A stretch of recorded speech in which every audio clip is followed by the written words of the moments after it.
آج ہمارے پاس جو مواد ہے وہ واقعی کہہ لیں کہ غیر معمولی ہے۔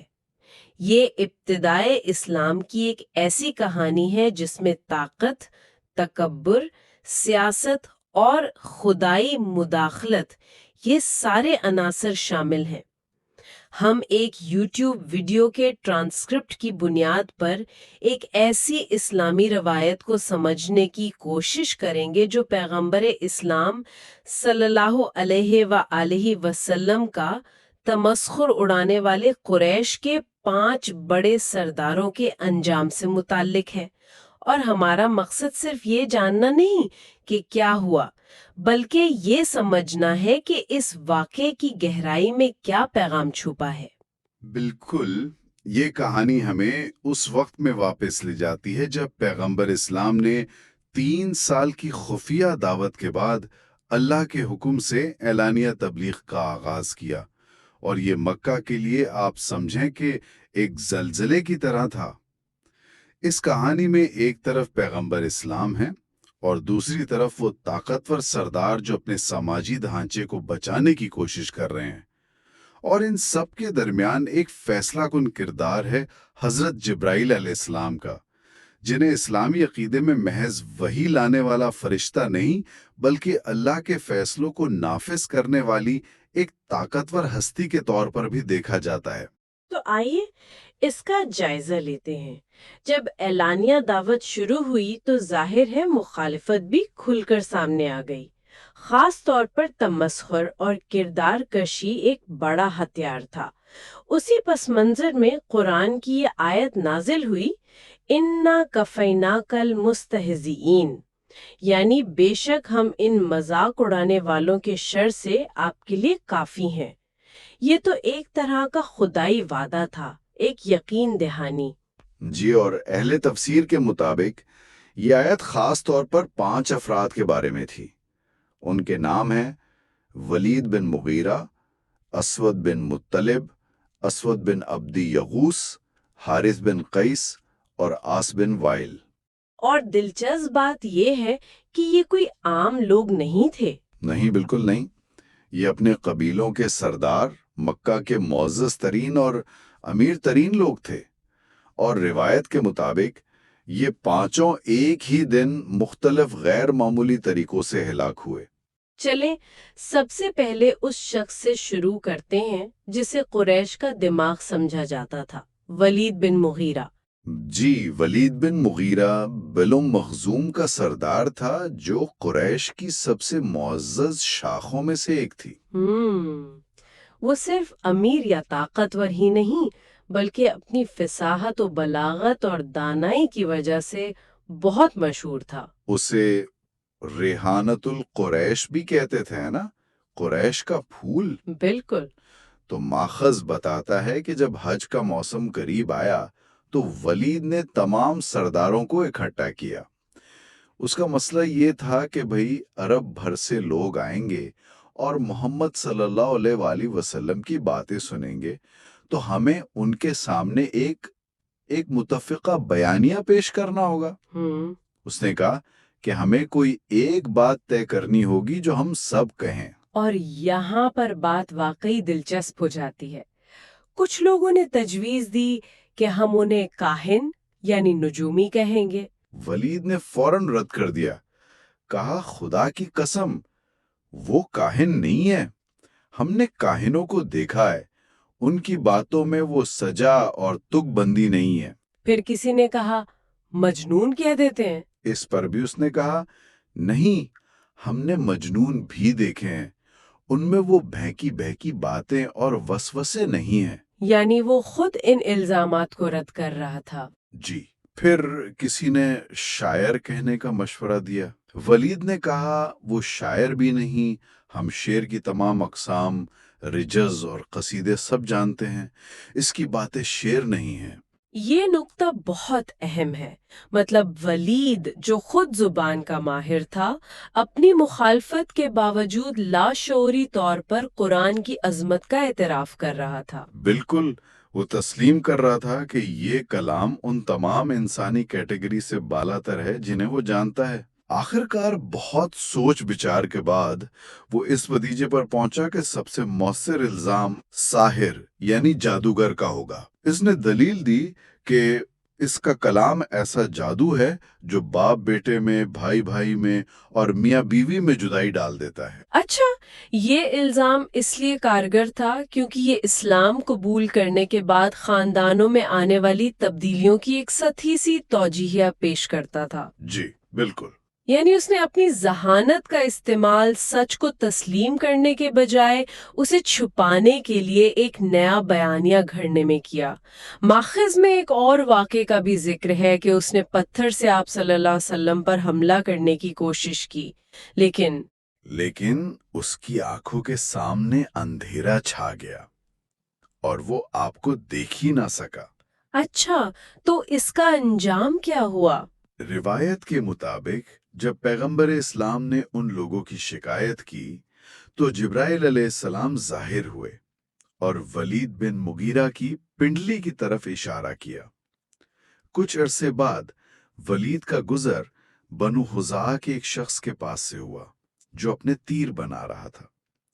اتفاقاً ولید کے کپڑے کا کونا ایک تیر سے الجھا اور اس کی نوک سے اس کی پنڈلی پر ایک معمولی سی خراش آ گئی۔ صرف ایک معمولی سی خراش اتنے بڑے سردار کے لیے؟ جی، صرف ایک معمولی سی خراش، اور یہی بات اس واقعے کو غیر معمولی بناتی ہے۔ وہ معمولی سی خراش بگڑتی گئی، زہر بن گئی اور وہی اس کی موت کا سبب بنی۔ اس کے تکبر اور طاقت کے بالکل برعکس ایک نہ ہونے کے برابر زخم نے اس کی جان لے لی۔ یہ ایک طرح کی شاعرانہ سزا تھی۔ ولید کی مخالفت فکری اور سیاسی تھی، لیکن فہرست میں اگلا نام اسود بن مطلب، اس نے ایک بالکل مختلف حربہ استعمال کرنے کی کوشش کی۔ اس نے تو براہ راست سودے بازی کی کوشش کی۔ جی، اسود بن مطلب حضرت ختیجہ رضی اللہ عنہا کا چچازاد بھائی تھا، یعنی خاندانی تعلق بھی تھا۔ اس نے دوسرے سرداروں کے ساتھ مل کر پیغمبر اسلام کو ایک پیشکش کی جو ان کے خیال میں بڑی مصالحانہ تھی۔ انہوں نے کہا، اے محمد، آؤ ایک معاہدہ کرتے ہیں۔ 1 سال ہم تمہارے خدا کی عبادت کریں گے اور 1 سال تم ہمارے معبودوں لات اور عزا کی عبادت کرنا۔ یہ تو اسلام کی بنیاد یعنی توحید پر براہ راست حملہ تھا۔ یہ مذہب کو ایک سیاسی سمجھوتے میں بدلنے کی کوشش تھی۔ یقیناً یہ ایک ایسی چال تھی جو بظاہر مفاہمت پر مبنی تھی، لیکن در حقیقت شرک کو تسلیم کروانے کی کوشش تھی۔ اور اسی پیشکش کے جواب میں قرآن کی پوری ایک سورت نازل ہوئی۔ سورت الکافرون؟ جی، سورت الکافرون۔ کہہ دو اے کافرو، تمہارے لیے تمہارا دین اور میرے لیے میرا دین۔ یہ ایک واضح اور ٹوک ٹوک جواب تھا جس نے سمجھوتے کے تمام دروازے بند کر دیے۔ ماخذ بتاتا ہے کہ اس واقعے کے بعد آپ صلی اللہ علیہ وسلم نے اسود کے لیے بد دعا کی تھی کہ اے اللہ اس کی بینائی لے لے اور اسے اولاد کے غم میں مبتلا کر۔ اور کیا یہ بد دعا پوری ہوئی؟ روایت کے مطابق بالکل، وہ اندھا ہو گیا اور اس کی اولاد جن پر اسے بہت فخر تھا، ان میں سے 3 بیٹے جنگ بدر میں مسلمانوں کے ہاتھوں مارے گئے، جس سے اسے اپنی زندگی میں ہی وہ غم دیکھنا پڑا جس کی بد دعا کی گئی تھی۔ ان کے برعکس حارث بن قیس کا معاملہ دولت اور مادیت پرستی سے جڑا ہوا تھا۔ وہ بہت امیر تاجر تھا، لیکن اس کا عقیدہ بڑا عجیب تھا۔ ہاں، وہ دھریا عقیدے کا پیروکار تھا، یعنی وہ سمجھتا تھا کہ زندگی بس یہی دنیا ہے اور ہمیں صرف زمانہ یا وقت ہی ہلاک کرتا ہے، مرنے کے بعد کوئی زندگی نہیں۔ وہ پتھروں کی پوجا کرتا تھا، لیکن اس میں بھی کوئی مستقل مزاجی نہیں تھی۔ مطلب روایت ہے کہ اگر اسے سفر میں کوئی خوبصورت پتھر مل جاتا تو وہ پرانے معبود کو پھینک کر نئے کو پوجنے لگتا۔ اچھا، یہ اس کی شخصیت کی سطحی اور مادیت پرستانہ سوچ کو ظاہر کرتا ہے۔ اور روایت کے مطابق اس کا انجام کیسا ہوا؟ جبرائیل علیہ السلام نے اس کے کس حصے کی طرف اشارہ کیا تھا؟ روایت کے مطابق اس کے پیٹ کی طرف اشارہ کیا گیا تھا۔ اس کی موت کے بارے میں دو مختلف تفصیلات ملتی ہیں۔ ایک یہ کہ اس نے نمکین مچھلی کھائی اور اس کے بعد پیاس بجھانے کے لیے اتنا پانی پیا کہ اس کا پیٹ پھٹ گیا اور وہ مر گیا۔ اور دوسری روایت یہ ہے کہ اس کے سر میں پیپ بھر گئی تھی جو بہہ کر اس کی موت کا سبب بنی۔ دونوں ہی صورتوں میں یہ ایک تکلیف دہ اور کہہ لیں کہ ذلت آمیز موت تھی جو اس کی دنیاوی شان و شوکت کے بالکل برعکس تھی۔ اب چوتھے شخص کی طرف آتے ہیں، عاص بن وائل۔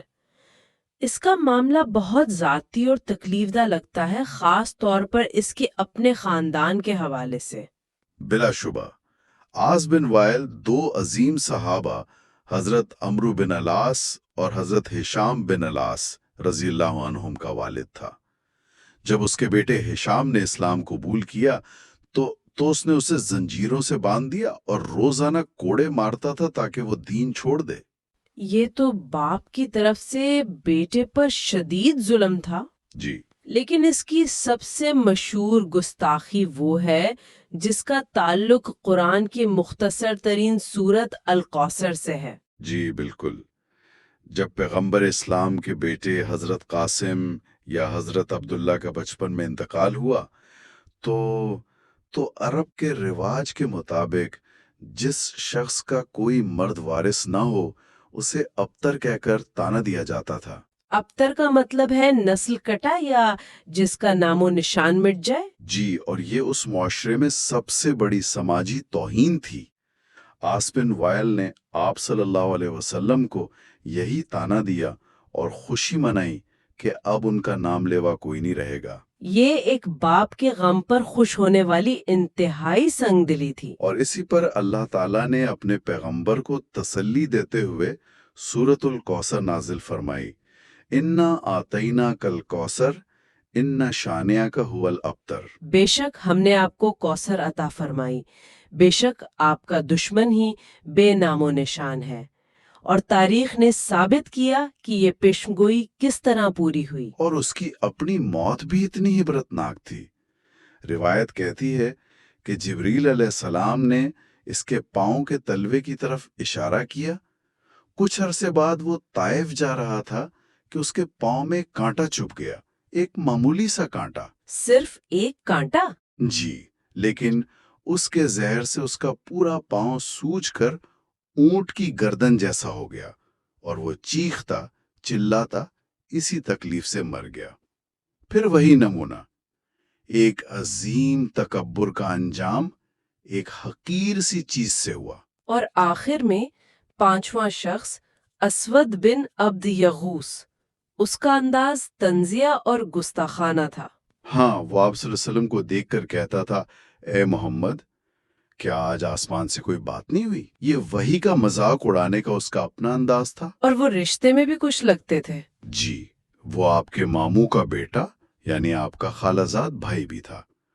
اس کے ساتھ جو ہوا وہ شاید ان سب میں سب سے زیادہ عجیب اور مافوق الفطرت ہے۔ وہ کیا تھا؟ روایت کے مطابق ایک دن وہ اپنے گھر سے کسی کام کے لیے نکلا۔ سخت گرمی کا دن تھا۔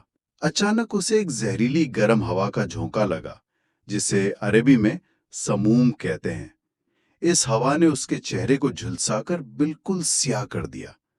جب وہ اس حالت میں اپنے گھر واپس آیا تو اس کے گھر والوں نے اسے پہچاننے سے انکار کر دیا اور دروازہ بند کر دیا۔ اس کے اپنے گھر والوں نے؟ یہ تو بہت ہی خوفناک ہے۔ جی، وہ دروازے پر کھڑا پیاس سے چیختا رہا، میں تمہارا آقا اسود ہوں، لیکن وہ اسے پہچان نہ سکے۔ آخر کار وہ پیاس کی شدت سے یہ کہتے ہوئے مر گیا کہ مجھے محمد کے رب نے مار ڈالا۔ یعنی مرنے سے پہلے اس نے خود اعتراف کر لیا کہ اس کی موت ایک خدائی پکڑ ہے۔ بالکل۔ تو ان پانچوں سرداروں کی ہلاکت کے بعد جو روایت کے مطابق ایک ہی دن میں ہوئی، مکہ میں کیا صورتحال بنی؟ ماخذ کہتا ہے کہ اس کے بعد آپ صلی اللہ علیہ وسلم نے اعلانیہ طور پر اسلام کی دعوت دینا شروع کر دی۔ ایسا لگتا ہے کہ یہ واقعہ ایک ٹرننگ پوائنٹ تھا۔ یہ 5 لوگ مخالفت کے سب سے بڑے ستون تھے۔ ان کے ہٹ جانے سے وہ خوف اور دباؤ کی فضا ٹوٹ گئی جو انہوں نے بنا رکھی تھی، اور اسلام کی دعوت کے لیے راستہ ہموار ہو گیا۔ اگر ہم ان تمام واقعات پر نظر ڈالیں تو ان سزاؤں میں ایک خاص نمونہ نظر آتا ہے۔ ولید اور آس کو ایک معمولی زخم سے ہلاک کیا گیا جو ان کے تکبر کے بالکل برعکس تھا۔ جی، اسود بن مت کو ذہنی اور جذباتی اذیت ملی۔ صحیح۔ حارث کی موت جسمانی تکلیف سے ہوئی جو اس کی عیش و عشرت کے خلاف تھی، اور اسود بن عبد یغوث کی موت براہ راست ایک آسمانی آفت سے ہوئی۔ یہ ایک بہترین تجزیہ ہے۔ ہر سزا اس شخص کے جرم اور شخصیت سے ایک گہرا تعلق رکھتی نظر آتی ہے۔ یہ محض اتفاقی اموات نہیں لگتی، بلکہ ایک سوچے سمجھے منصوبے کا حصہ دکھائی دیتی ہیں، جیسا کہ اس روایت میں پیش کیا گیا ہے۔ ان تمام واقعات میں جبرائیل علیہ السلام کا کردار بہت مرکزی اور فیصلہ کن نظر آتا ہے۔ وہ صرف پیغام لانے والے نہیں بلکہ ایک ڈیوائن انفورسر کے طور پر سامنے آ رہے ہیں۔ اور یہ بات دلچسپ ہے کہ ماخذ کے مطابق اس دور میں ہر کوئی انہیں اس نظر سے نہیں دیکھتا تھا، خاص طور پر یہودی برادری۔ یہ ایک بہت اہم تاریخی اور مذہبی نقطہ ہے۔ ماخذ میں اس کی تفصیل دی گئی ہے۔ کہا جاتا ہے کہ مدینہ کی یہودی علماء نے پیغمبر اسلام کا امتحان لینے کے لیے کچھ سوالات کیے۔ جب آپ صلی اللہ علیہ وسلم نے ان کے تمام سوالات کے صحیح جوابات دے دیے تو انہوں نے آخری سوال پوچھا، آپ پر وہی کون سا فرشتہ لاتا ہے؟ آپ صلی اللہ علیہ وسلم نے فرمایا، جبرائیل۔ اور ان کا رد عمل کیا تھا؟ انہوں نے فوراً کہا، وہ تو ہمارا دشمن ہے۔ دشمن؟ جی، ان کا عقیدہ یہ تھا کہ جبریل جنگ، سختی اور عذاب کا فرشتہ ہے، جبکہ میکائیل رحمت، خوشحالی اور بارش کا فرشتہ ہے۔ انہوں نے کہا کہ اگر آپ کا جواب میکائیل ہوتا تو ہم آپ کی پیروی کرتے۔ یعنی وہ فرشتوں کو بھی اچھے اور برے یا ہمارے اور ان کے خانوں میں تقسیم کر رہے تھے۔ یہاں یہ سوال پیدا ہوتا ہے کہ کیا یہ نظریہ اس وقت کی تمام یہودی برادری کا تھا یا کسی مخصوص گروہ کا؟ ماخذ اس بارے میں کچھ بتاتا ہے؟ ماخذ اس کی مزید تفصیل میں نہیں جاتا، لیکن یہ واضح کرتا ہے کہ یہ مدینہ کے ان علماء کا موقف تھا جو آپ صلی اللہ علیہ وسلم سے بحث کر رہے تھے۔ ان کی دشمنی کی مزید وجوہات بھی بیان کی گئی ہیں۔ ایک قصہ بخت نصر کا ہے، جس نے یروشلم اور بیت المقدس کو تباہ کیا تھا۔ ان کا ماننا تھا کہ جبرائیل علیہ السلام نے انہیں اس وقت روکا تھا جب وہ بخت نصر کو بچپن میں قتل کرنا چاہتے تھے، اچھا۔ تاکہ وہ بڑا ہو کر ان پر عذاب نازل کرے۔ ایک اور وجہ یہ بھی بتائی جاتی ہے کہ وہ سمجھتے تھے کہ جبرائیل علیہ السلام انبیاء کے خلاف ان کی سازشوں کا راز فاش کر دیتے تھے، جس سے ان کے منصوبے ناکام ہو جاتے تھے۔ بالکل، اسی ضمن میں حضرت عمر رضی اللہ عنہ کا ایک مشہور واقعہ بھی ماخذ میں نقل کیا گیا ہے۔ وہ یہودیوں کی ایک مجلس میں گئے اور ان سے جبرائیل اور میکائیل کے بارے میں پوچھا۔ انہوں نے وہی جواب دیا کہ جبرائیل ہمارا دشمن ہے اور میکائیل ہمارا دوست۔ اس پر حضرت عمر نے ایک بہت گہری بات کہی۔ انہوں نے فرمایا، جو جبرائیل کا دشمن ہے وہ میکائیل کا بھی دشمن ہے، اور جو ان دونوں کا دشمن ہے وہ اللہ کا دشمن ہے۔ یہ اسلامی نقطہ نظر کو واضح کرتا ہے کہ تمام فرشتے اللہ کے حکم کے پابند ہیں، ان کی کوئی ذاتی پسند یا دشمنی نہیں ہوتی۔ جی، تو آج ہم نے قریش کے ان 5 سرداروں کی کہانی سنی جنہوں نے پیغمبر اسلام کا مذاق اڑایا اور روایت کے مطابق ایک غیر معمولی انجام سے دوچار ہوئے۔ ہم نے دیکھا کہ کس طرح ولید کی ذہانت، اسود کی سودے بازی، حارث کی مادیت پرستی اور آس کا تکبر، سب کچھ خدائی منصوبے کے سامنے بے بس ہو گیا۔ جی، یہ روایت جیسا کہ ماخذ میں بیان کی گئی ہے، ایک الہامی پیغام کی حفاظت کے لیے خدائی مداخلت کا ایک طاقتور بیانیہ پیش کرتی ہے۔ یہ اس دور کے سماجی، سیاسی اور مذہبی تناؤ کی بھی عکاسی کرتی ہے۔